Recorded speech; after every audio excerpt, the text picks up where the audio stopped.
সত্যর একটাই ইচ্ছে, তাকে যেন সবাই জানে। আর মিথ্যের একটাই ভয়, তাকে যেন কেউ জানতে না পারে।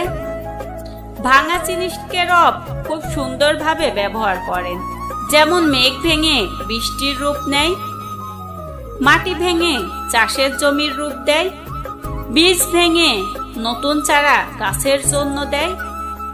তাই কখনো কষ্ট বা কোনো সমস্যায় ভেঙে পড়লে বুঝে নিও, ঈশ্বর তোমাকে কোনো বড় কাজের ব্যবহার করতে চাইছেন। ধৈর্য রাখো, সুদিন আসবেই।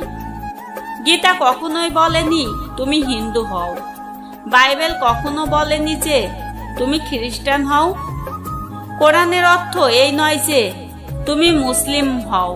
ধর্মের বাণী একটাই, হে মানুষ তুমি সুন্দর হও।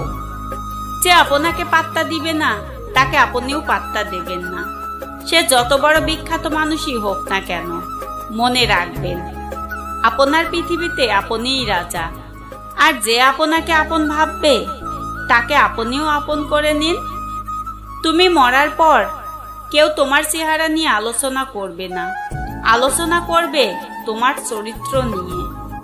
তাই চেহারার চেয়ে চরিত্র সুন্দর করো।